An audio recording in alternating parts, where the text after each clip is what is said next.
Certamente você já ouviu falar sobre o Novembro Azul. Você sabe o que é o Novembro Azul? Vamos conversar sobre a saúde do homem. Venha para esse Mandicast que eu te explico.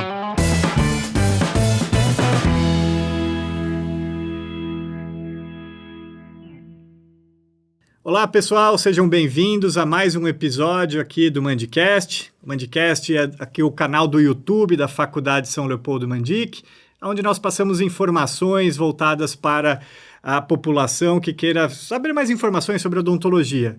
Mas não só sobre odontologia. Hoje nós vamos inovar um pouquinho a nossa gravação e eu convidei aqui hoje um médico e um dentista. Afinal, como vocês podem ver, eu estou de azul, em comemoração ao Novembro Azul. Então eu convidei aqui um urologista, Dr. Renato Nardi. Muito obrigado, professor. Prazer. E um dentista, professor Marcelo Esperandio. Muito obrigado, professor. Obrigado. Então, temos aqui hoje um médico e um dentista para nós conversarmos sobre a saúde geral e a saúde bucal dos homens em comemoração ao Novembro Azul. Bom, Dr. Renato e o Dr. Marcelo são professores da Faculdade São Leopoldo Mandic. O Dr. Renato é doutor em urologia pela Unicamp e o Dr. Marcelo Esperandio é doutor em estomatopatologia pela King's College da Inglaterra, né? Então, muito obrigado, pessoal. Bom, então, em comemoração a esse Novembro Azul, professor Renato, queria que você explicasse para a gente de onde surgiu essa comemoração, essa lembrança do Novembro Azul. Isso que é o interessante dessas datas que vai passando despercebido no nosso dia a dia, é você estudar de onde que surgiu isso. Isso é interessante o assunto, porque você percebe como uma pessoa pode mudar a história de uma sociedade. Então isso daí, o Novembro Azul começou em 2003, na Austrália. Então, quem tiver curiosidade vai ver Novembro Azul, vai ver que é Movember, em vez de November, Movember. Começou com um grupo de amigos que resolveram deixar bigode. Vamos deixar o bigode crescer e para se reunir um dia da semana, iam num pub na Austrália com bigode e eles deixavam aqueles bigodes bem escalafobéticos, com pontinha, tudo. Tipo D'Artagnan. D'Artagnan, exato. E aí começou a chamar a atenção dos outros integrantes do bar. Num sentido de, não é criar aresta. O pessoal vai, pô, que legal esse bigode aí que você está fazendo. Não, então eu e nossos amigos estamos criando um grupo, deixando bigode, e o bigode em inglês é mustache, então ficou Mo Brothers. E o que aconteceu? Eles começaram a angariar muita gente, e eles perceberam que era uma maneira de os homens adultos estarem juntos. E aí, as empresas começaram a ver, bom, se esses caras conseguem juntar todos os homens adultos, seria interessante a gente fazer um marketing em cima de venda, né? Daí o pessoal começou a entender, os fundadores da iniciativa começaram a entender que isso pode ir além, poderia ter uma causa para a saúde do homem adulto, que não existia até o momento. Então eles se juntaram, fundaram uma sociedade, formalizaram a sociedade, escolheram uma época do ano para fazer uma iniciativa para evitar a morte precoce nos homens adultos. Então surgiu o Novembro Azul, só que em inglês é Movember, dos Mo de Mustache Brothers, e Novembro, Movember. Então surgiu o Novembro Azul dessa maneira. Em 2004 formalizaram isso. E qual que era assim a entidade que mais tirava precocemente a vida dos homens adultos? Câncer de próstata.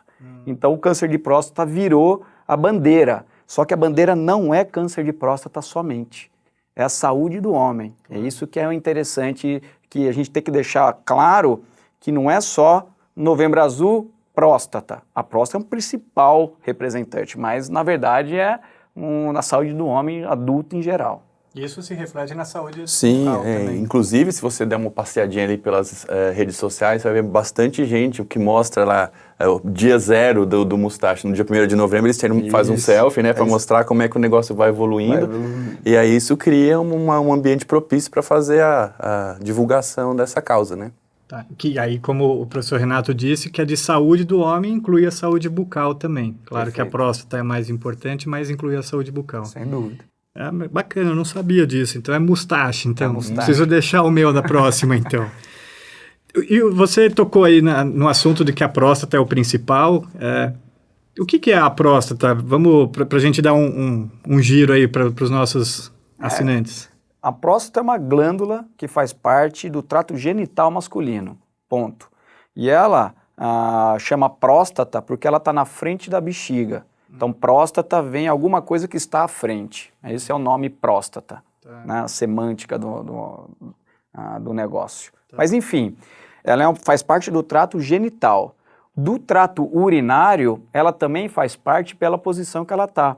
A uretra fura a próstata como um canudo furando uma maçã, entendeu? Mas a função prostática é para nutrir espermatozoide, para alterar a pH do sêmen. Não tem nada a ver com o trato urinário.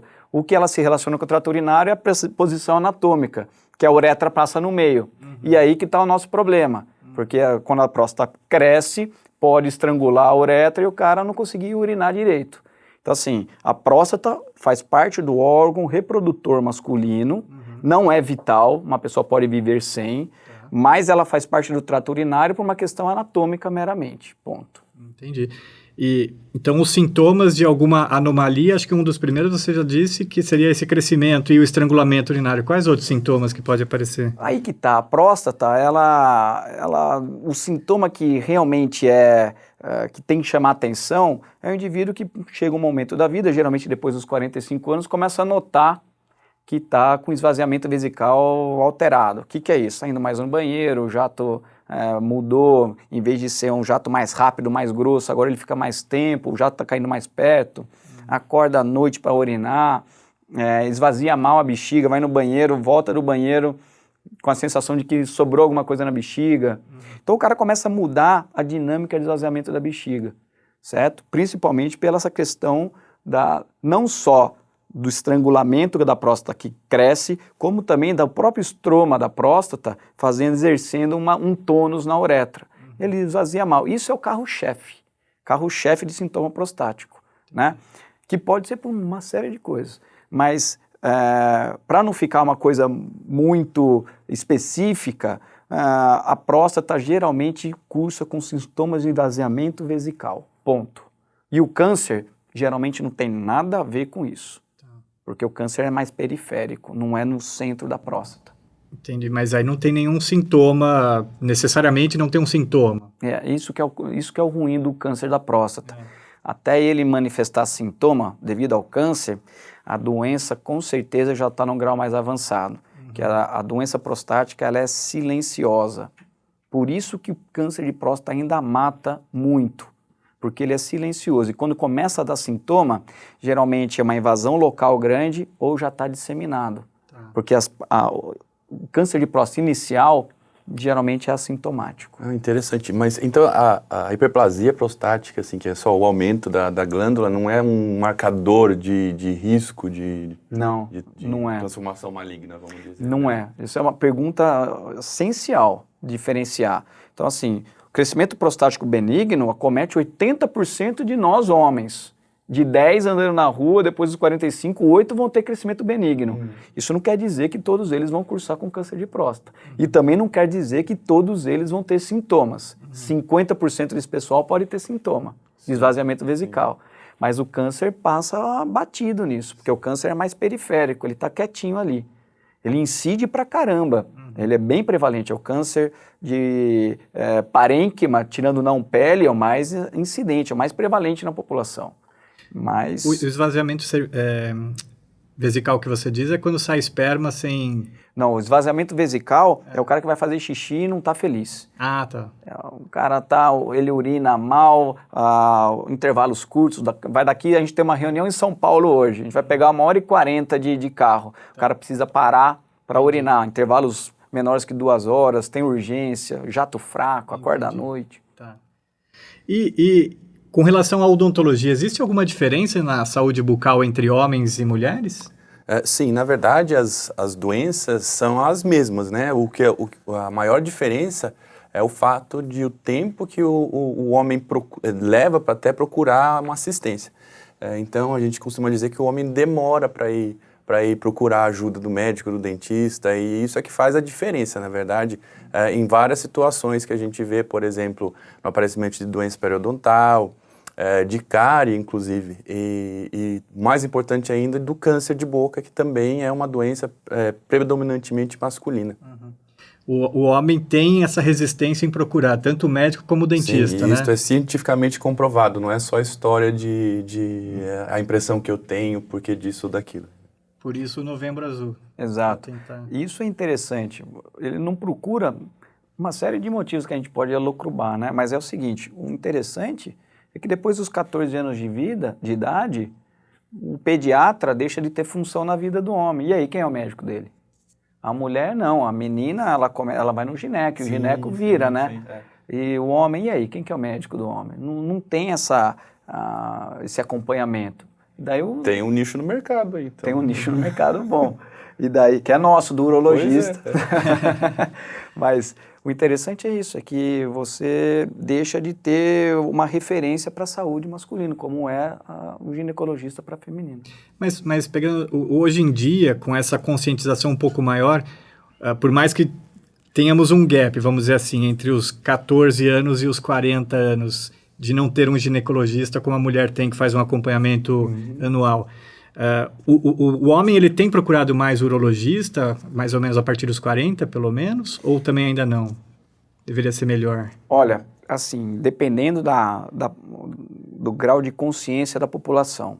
Então, você vê que, se a gente pegar o Brasil em geral, mais da metade dos homens após os 40 anos não procuram o urologista. Então, isso é uma cifra absurdo, entendeu? E em 2009, teve uma mobilização do Ministério da Saúde voltada para atenção à saúde masculina, do adulto homem, e não só para o câncer de próstata. Mas a gente não vê mais, a gente não vê o programa se aprofundando, não existe isso, isso desapareceu. Agora a gente está meio que restrito à Sociedade Brasileira de Urologia, Associação Médica Brasileira, marketing de algumas empresas. Então, assim, não era para ter crescido mais do que cresceu.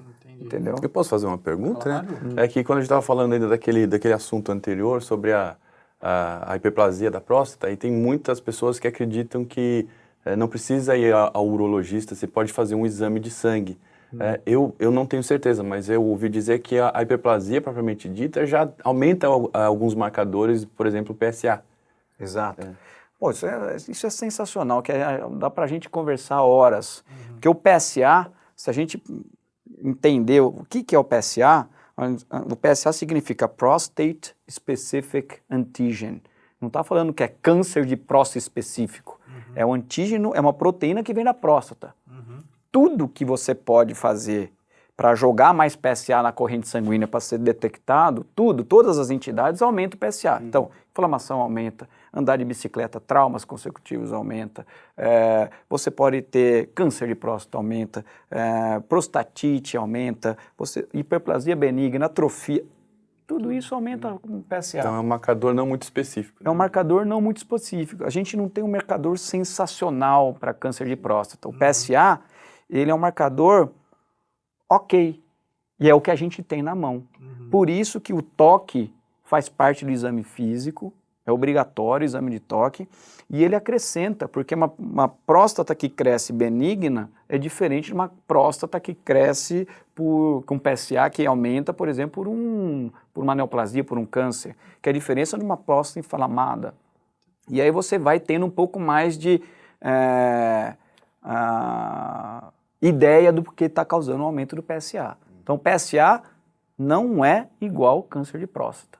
Então, o pessoal fica... E essa ideia de ter o toque como obrigatório, se você acha que é um dos fatores que inibem o homem de procurar urologista, ou hoje não mais? Com certeza. Com certeza. A gente ainda tem uma sociedade muito pouco flexível para isso, entendeu?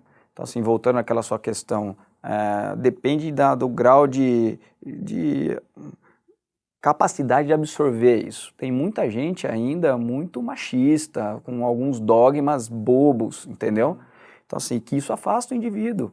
E esse indivíduo aí, ele precisa dessa atenção.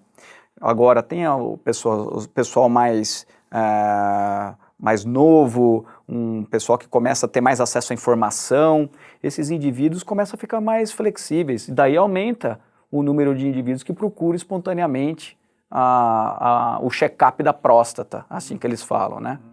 Agora, os mais antigos ou em algumas outras áreas em que você vê pessoal com dogma mais fechado, quem marca a consulta é a mulher do indivíduo. O cara vai lá, liga, isso é interessante, o papel da mulher, para falar, você tem que ir no urologista, como não vai? Então, assim, a grande maioria... Elas cresceram indo fazendo Papa Nicolau, Exato. né? Por que você não pode ir lá? Por que você não vai fazer? Que bobagem é essa? E ela tira aquele negócio bobo, o dogma da cabeça do indivíduo, né? É verdade. Existem fatores de risco que podem levar ao câncer de próstata? A gente tem a raça negra, aumenta, e obviamente as dietas também com alto teor de gordura, hiperproteica, tudo isso que você tem esses efeitos deletérios no DNA, reparador, você pode ter como promotor. Mas assim, o que tem que ficar claro é raça negra tem mais chance e indivíduos que têm parente de primeiro grau. E essas duas populações aumentam demasiadamente o risco e são alvo para que você antecipe o programa de check-up. Entendeu? Então, se uma população que não é negra e não tem parentes de primeiro grau com câncer, 50 anos a gente pode começar. Tá. Se tiver, ou é negro, ou tem um parente de primeiro grau, 45 anos, antecipa 5. E tem alguma relação de câncer de próstata com a saúde bucal do homem? Então, interessante isso, né? A gente, ao estudar, a gente aprende que existe uma doença que aparece na boca, que é altamente prevalente na população, não só no Brasil como no mundo, que é a doença periodontal, né? Para quem não sabe, é a doença que afeta a gengiva e o osso que segura os dentes na boca. Existe um trabalho bem recente feito lá na Coreia com milhares e milhares de homens mostrando que a doença periodontal é um fator de risco independente de outros para o desenvolvimento do câncer de próstata. E aí a gente tem que abrir um parênteses, né? Porque às vezes um comentário desse acaba saindo como doença na boca causa doença na próstata. Não é bem assim. Esses trabalhos epidemiológicos mostram que existe uma relação entre uma doença e a outra, não que seja causal. Então, não é necessariamente o fato de você ter a doença periodontal que vai levar a um câncer de próstata. O que acontece é que se você já for um indivíduo predisposto a desenvolver o câncer da próstata, então a doença periodontal vai ser um fator de progressão da doença e não necessariamente o iniciador. E aí, mais um motivo para o indivíduo procurar um dentista, ter a sua saúde bucal. Exato, para ficar com a gengiva bem limpinha, porque se é um fator de risco para se levar em consideração, é melhor prevenir do que remediar, né? Sem dúvida. Bom, como a gente está falando de câncer de próstata, existe alguma forma de prevenção para câncer de próstata? Existe. Forma de prevenção, primeira é você ter dieta adequada, descobrir precocemente, né? Então, se você, por exemplo, estipular que você tem que ir uma vez por ano num médico, no urologista, checar teu PSA para fazer uma descoberta precoce, ver uma curva de crescimento, alteração no teu PSA, você é uma maneira de prevenir doenças mais avançadas. Aí tem uma série de controvérsias científicas em algumas medicações que o pessoal toma que pode diminuir a incidência de câncer de próstata. Mas é assim, na área da saúde, é quando você puxa, cobre a cabeça, descobre os pés, né? Então essas medicações que diminuem a incidência de câncer de próstata aumentam o grau histológico, deixa o câncer pior quando ele aparece. Entendi. Então, tudo bem. Tem menos câncer, mas quando tem, é mais agressivo. É mais agressivo. Então, hoje, não se tem no hábito do urologista, do especialista, dar um remédio para o cara não ter câncer de próstata. Porque é aquilo, descobrir o pé, cobrir a cabeça e assim vai. Hoje saber dos seus antecedentes, saber dos antecedentes familiares, tentar manter uma dieta menos inflamatória possível, por isso que eu acho que essa doença periodontal faz sentido, inflamação, o cara fica cronicamente inflamado, e a doença hoje, o câncer hoje é imuno, é imunológico, a gente está indo para isso. Então, assim, o cara que está cronicamente inflamado vai ter chance de ter câncer de tudo quanto é tipo maior, parece ser isso, né? Então, por isso que é interessante, a prevenção é que você entenda mais da tua saúde para ter hábitos mais saudáveis. Então, eu acho que A inflamação periodontal, ela tem dado indícios de que ela modula outras doenças, várias doenças, né? Exatamente, né? Não só o câncer de próstata, já tem bem estabelecido o câncer de estômago e esôfago, já está bem estabelecido outras doenças, por exemplo, um fator de retroalimentação de doenças autoimunes, por exemplo, a artrite reumatoide, enfim, várias outras doenças. Nascimento prematuro, né? De bebês. Sim. Nesse caso não tem a ver com o homem, né? Mas... Não, exatamente, sim, mas como a gente disse, como o homem demora mais para procurar atenção, então nele vai ser sempre mais, o problema vai estar mais agravado do que na mulher.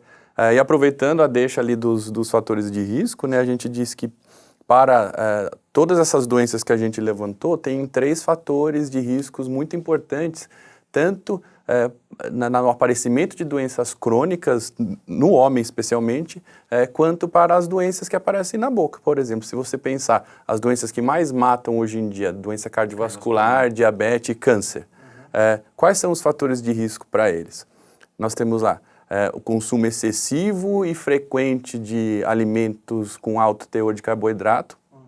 Nós temos lá o abuso de substâncias nocivas, por exemplo, o mais comum de todos, o tabaco, usado em várias formas. Aqui no Brasil, a mais comum é o fumo.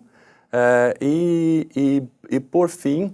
O álcool, né? Sim, exatamente. O consumo de bebidas com alto teor de álcool, principalmente os destilados, que agora a gente está numa fase de gin, por exemplo, está super na moda, né? As pessoas acabam abusando um pouco. E você vê, esses são os 3 fatores nessas doenças sistêmicas mais importantes e são também os 3 fatores mais comuns para o aparecimento de doença periodontal, de cárie e de câncer de boca. Então, se for ver a prevenção deveria ser relativamente simples. Você tem esses 3 fatores, se você conseguisse reduzir estes fatores de risco, a gente automaticamente reduziria várias mortes por conta de coisas que a gente chama, inclusive esses fatores não preveníveis. Sim, eles são chamados fatores modificáveis, né? Então é possível você modular e alterar esses fatores aí.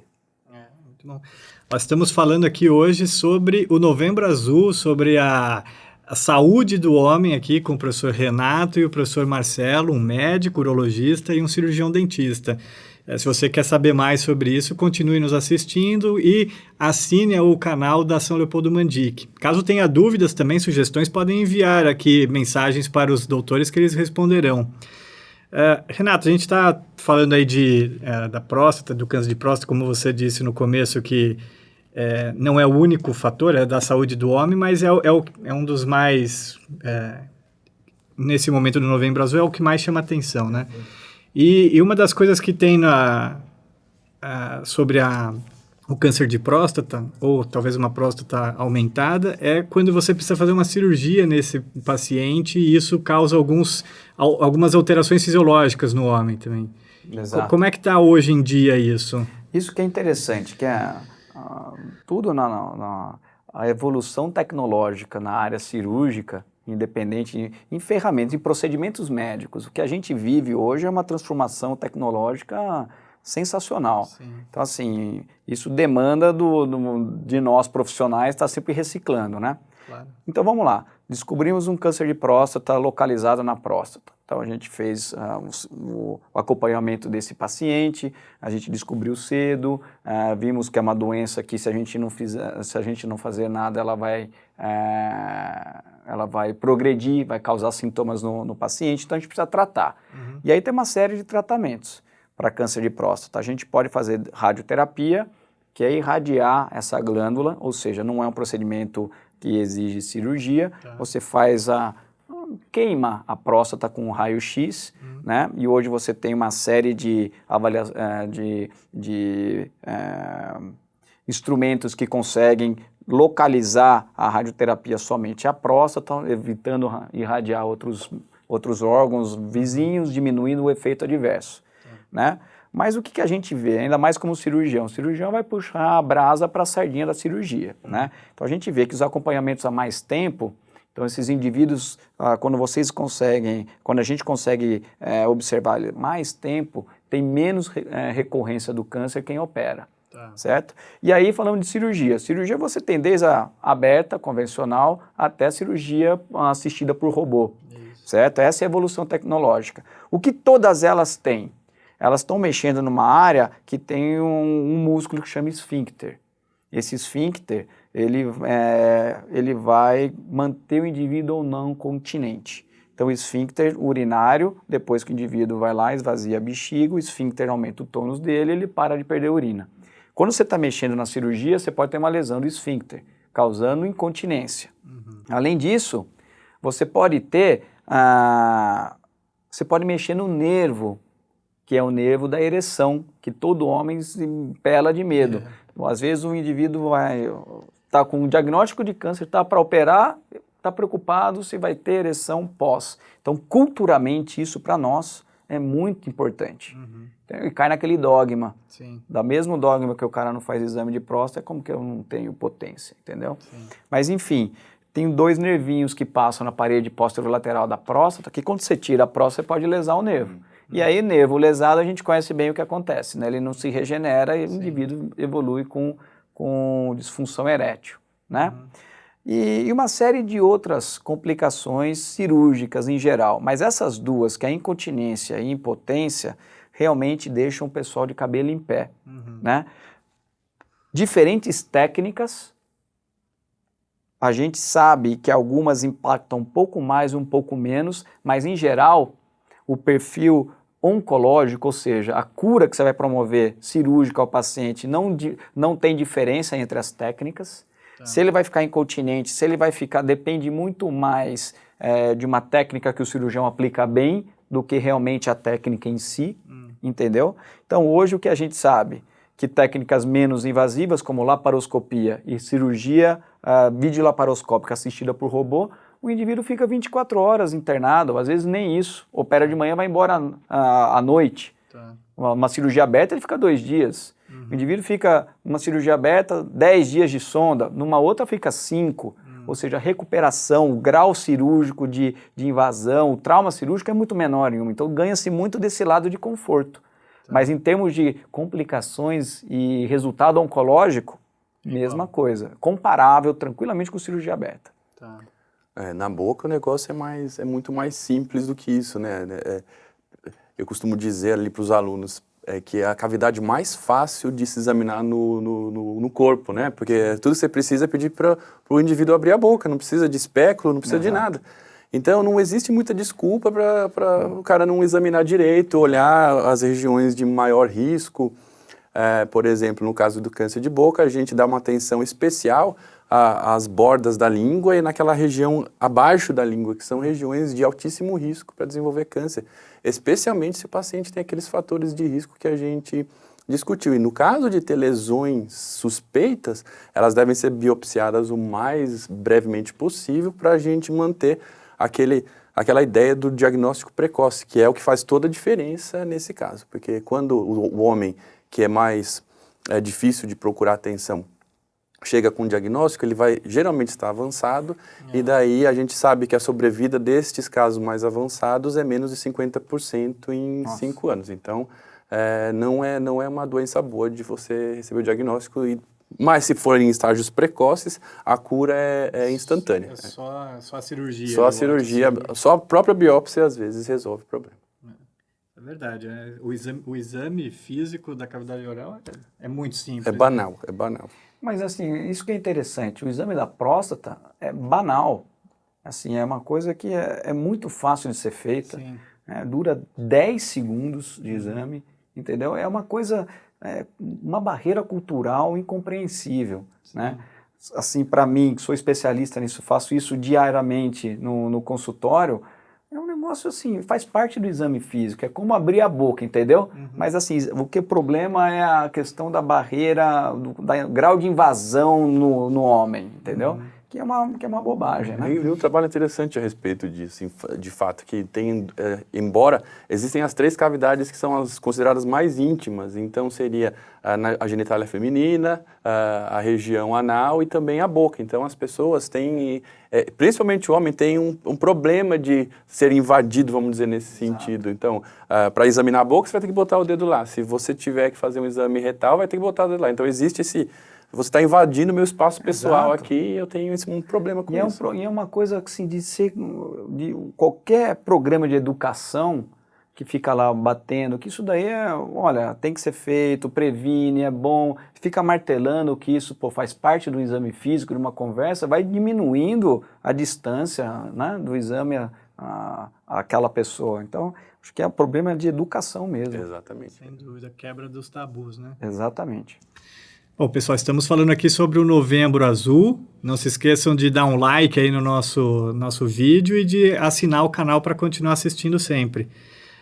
Renato, fora o câncer de próstata, quais outras doenças são mais prevalentes aqui no homem?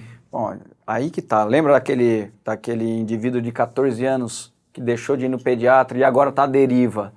E agora, esse indivíduo, até ele fazer 40 anos, ele tem aqui um caminho grande de 30 a ser percorrido. E aqui a gente consegue estipular as doenças incidentes na idade do homem em desenvolvimento, né?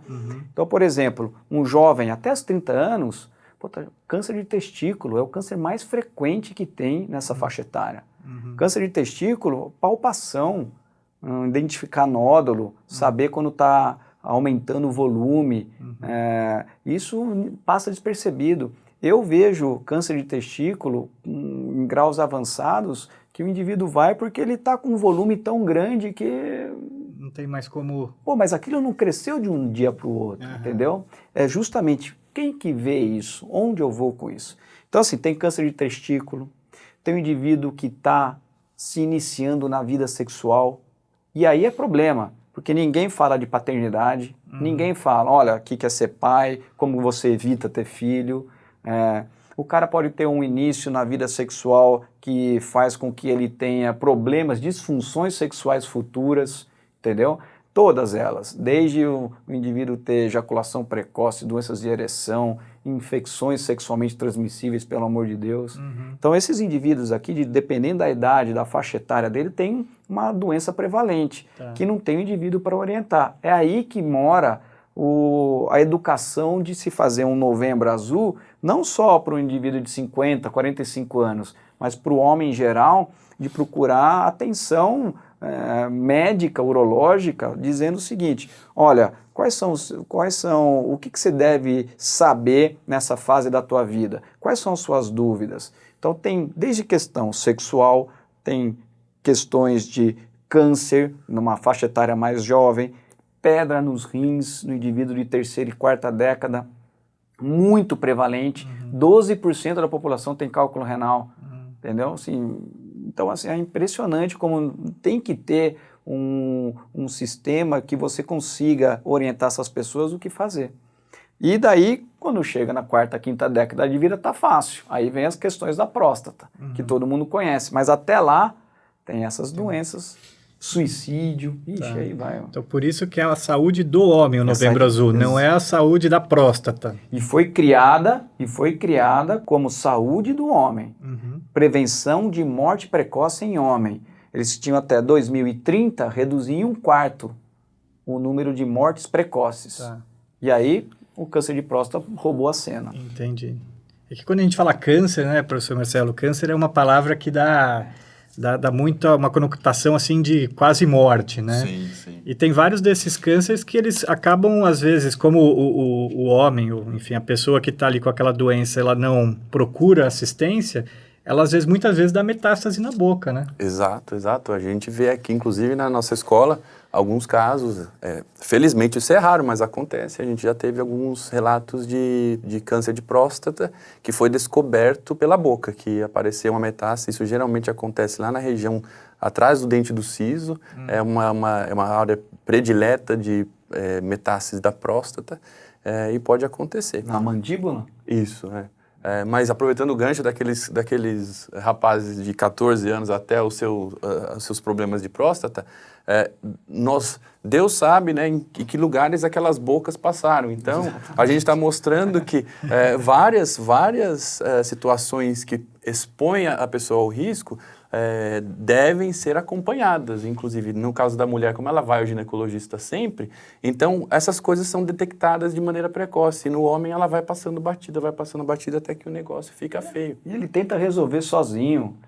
Também no consultório eu vi lesões verrucosas no céu da boca, que HPV, uma infecção sexualmente transmissível, e o indivíduo fez de tudo, até passar gilete. Nossa. Então, assim, antes de procurar ajuda, entendeu? Então, assim, é interessante isso. Mas nesse caso, por exemplo, é também um tabu de que o cara vai até o médico ali, ele vai ver que ele tem uma infecção sexualmente transmissível, ou ele não sabe o que é aquilo e está tentando... Eu acho que tem os dois. No fundo, essa é a minha percepção. No fundo, eu acho que ele sabe o que é. Mas ele fica numa negação e tenta resolver de tudo quanto é jeito, sabe? E dentro dessa linha da saúde do homem e das infecções sexualmente transmissíveis, o HIV ainda é uma preocupação? Muito. Ainda é. O HIV, até aqui dando aula para os alunos, de primeiro, segundo, quarto, internato, o HIV ficou meio banalizado por essa geração, porque eles nunca viram assim um indivíduo padecer e morrer com AIDS, né? Então, assim, eles veem o HIV hoje como uma doença completamente controlável, né? Então, isso meio que banalizou a doença, né? E o HIV tem uma importância na saúde bucal muito grande, né? Exato, né? Não só o HIV, mas a ideia é essa mesmo. O fato de haver tratamento hoje que quase que zera a contagem viral na circulação deixa a pessoa com essa falsa sensação de que agora pode, não tem mais problema. Eu tinha uma professora lá na época, algumas frases te marcam na vida, né? Essa professora dizia assim para as pessoas que praticavam: ninguém está sendo contra intimidade e tudo mais, mas quando queria se iniciar na vida sexual, dizia assim: mas então tem problema, sexo oral tem problema. Falei assim: olha, a única coisa que você não vai pegar por sexo oral é gravidez. Agora, o resto tudo você pega. Então, HIV pode passar, sífilis, o HPV, inclusive, que é uma coisa bem ainda controversa. Nós sabemos que tem uma relação muito importante com o câncer da orofaringe, e é um fator de risco. E homens, especialmente, homens heterossexuais são as pessoas que estão com maior risco de desenvolver essa doença aí ao longo do tempo. Do HPV, né? Sim. Aliás, você tocou na sífilis, a sífilis voltou a subir agora, né? Os casos de sífilis. Então, eu vejo uma epidemia de sífilis. Assim, doenças que é interessante porque às vezes vem no consultório o indivíduo que está na segunda opinião e passando pomadinhas, entendeu? E você olha, é uma lesão típica de sífilis, clássica. Então, assim, o que está acontecendo? O pessoal não está interpretando a lesão, porque antes ou nunca viu, ou enfim, era uma coisa que não tinha, e agora está aparecendo e o pessoal não está identificando. Então você vê, é comum você ver a lesão primária de sífilis, que uma benzetacil, duas, uma em cada nádega trata, entendeu? Você vê voltando.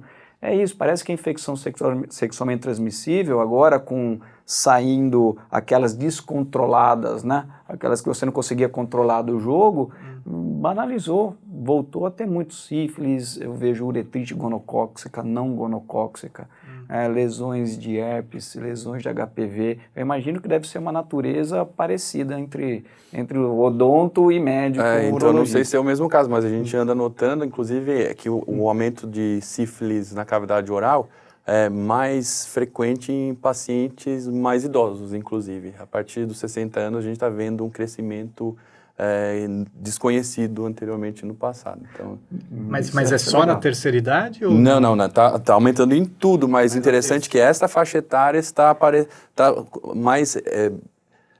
ressaltando mais do que a gente via nos relatos nos anos do século XX, por exemplo, até o final do século XX, isso era muito raro de acontecer. E agora a gente está vendo um boom aí nessa faixa etária. Que tem a ver aí com a melhor atividade sexual da terceira idade? Eu acho. Com os medicamentos? Eu acho. O pessoal está se expondo mais. Então, depois que tem o Viagra, Cialis, vem todos esses inibidores, fosfodiesterase 5, o pessoal tá voltando à ativa, né? Sim. E outra, o pessoal está se cuidando mais, né? Eles estão vivendo mais. Sim. E viver mais não necessariamente significa ficar lá empurrando, sentado, empurrando o tempo com a barriga, né? O pessoal vive com saúde. Então, é isso. Eu acho que o inibidor da fosfodiesterase está trazendo o pessoal para o jogo de novo. Mas aí eles estão se descuidando. Exato. Fazendo e tendo doenças. Mas eu acredito que a maior parte desse descuido é o fato de o HIV não ser mais uma doença tão letal. Então, a AIDS, na verdade, o HIV é apenas a infecção. Sim, então. sim. Porque aí eles acabam se descuidando para o HIV, que seria aquele letal, e acaba levando todos os outros pacotes que vêm junto. De sífilis e tudo mais. Isso é extremamente ruim para a nossa sociedade, né? Queria fazer uma última pergunta aqui para o professor Renato sobre as disfunções sexuais, como você disse. Como é que a gente, e com esse tabu que a gente está falando aí desde da doença da próstata e agora de que o jovem precisa saber que se ele fizer sexo desprotegido, ele tem tanto doença, ele pode pegar doenças infecciosas, como ele pode engravidar, né, aquela parceira. Como é que a gente aborda as disfunções sexuais com os homens? Também é um tabu? Eu acho que é uma conversa. Primeiro, o indivíduo que vai procurar, quando esse indivíduo é jovem, quando ele vai procurar um especialista para discutir isso, a história atrás dele é enorme, arrastada. A grande maioria já fez de tudo, já procurou todos os tipos, até comerciais. Você vai na história do Google dele, já consumiu uma série de coisas para tentar resolver isso. E muitas vezes, maioria absoluta das vezes, não tem fator orgânico associado. O cara não está doente. Ele tem, na realidade, uma questão psicológica, uma angústia, uma ansiedade da performance, uma angústia de algumas experiências ruins, que o cara não consegue relaxar para levar o sangue e ter uma ereção. Ou o cara não consegue relaxar para não ter uma ejaculação muito prematura. Então, às vezes, a grande maioria das vezes, abaixo dos 45 anos de idade, disfunção sexual é igual fator psicossomático. O cara tem que ter uma orientação, melhorar a intimidade, conversar com a parceira, fazer psicoterapia, lógico, e afastar problemas, né? Mas, volto a dizer, problemas orgânicos não são o grande responsável, o grande vilão na disfunção sexual do adulto até os 45, 50 anos de idade. Geralmente é psicossomático. Muito bom.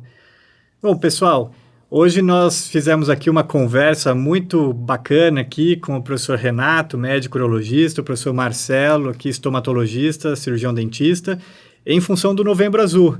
Então, queria agradecer muito a presença de vocês, pelos esclarecimentos aqui sobre a saúde do homem. Então, não é a saúde da próstata, né, nem a saúde de um câncer da boca, e sim a saúde do homem.